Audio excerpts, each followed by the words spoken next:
Both of my parents went to the '64 World's Fair. They have very fond memories of it. My mother especially. There was nothing to do in Queens before the Mets came and then before the World's Fair. And it was like I could have Disneyland, just taking a subway to get there. But it was even better because it was different from what today here in New York.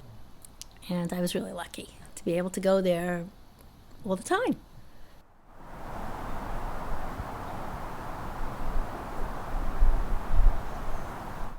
I loved it always because it was wide open spaces, and there were two towers, and you could go up and see the whole World's Fair and the Unisphere, and you could even see where I lived from, the top.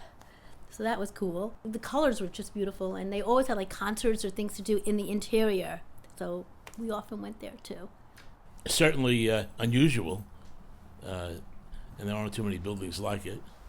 It is a part of history, and it does represent what we were thinking about in the 60s, as to the future. My name is John Feeley, and I've been working for the Parks Department for about 25 years.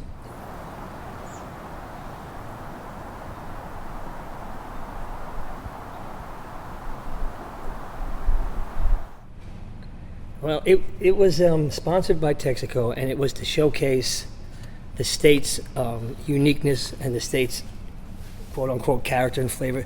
Inside was an exact duplicate of Texaco's roadmap, but it was done in mosaic tile. It was gigantic. It was huge. That was the floor. The ceiling was made of lots of pieces of stained glass. Everything was orange and blue, of course, the New York State colors. And it was probably the largest stained glass open air canopy in the world.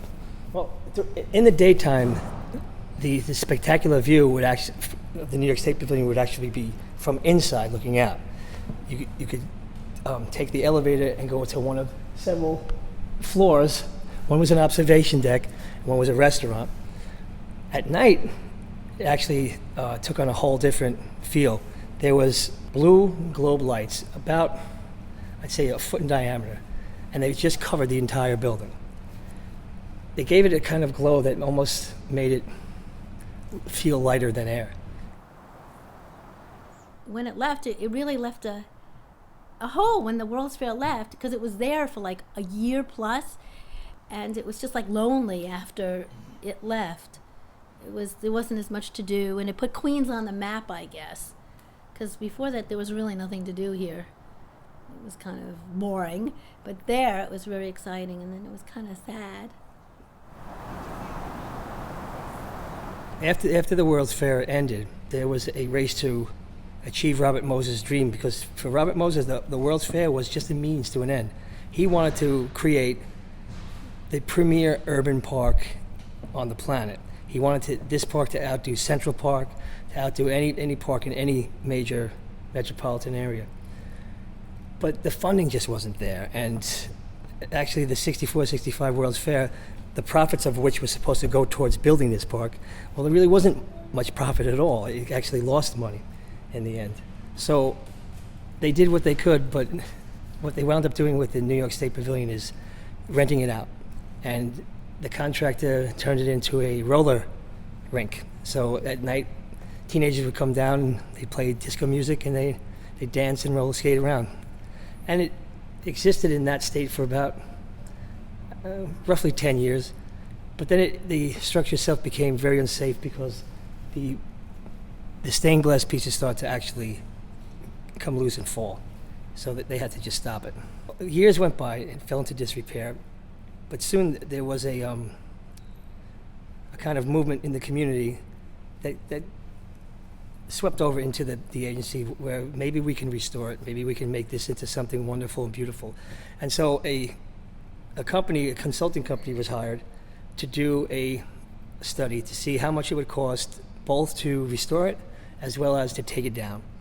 And what they found was that the major obstacle, the major stumbling block was the exorbitant amount of money it would take to stabilize the supports. There was huge wooden supports that the building stands on.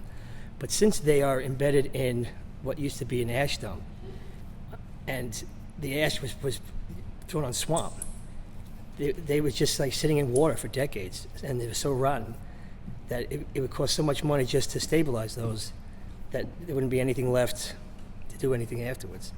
So we couldn't afford that. That was out. Then they were presented with the amount of money it would cost to safely take that down, and that in it also was like incredible. And so, my opinion, because I don't remember anything official being said, at that point, no decision was made. It was just, they just kind of like folded their arms and went on to the next thing. So it never was officially decided to restore it or to take it down. They just kind of locked it up and kept it safe, and it is as it is. I don't know that most people give it much thought. I mean, the towers are pretty iconic. But no, I don't think most people, unless you're a resident from around there, would miss it or even notice that it was gone. They should keep everything because it was so nice, but they didn't build anything really to stay. It would be great if it would be, because it could be a venue for outdoor concerts. You could go up and, in the tower and look around Queens, and I think it would be great. I think it should be renovated.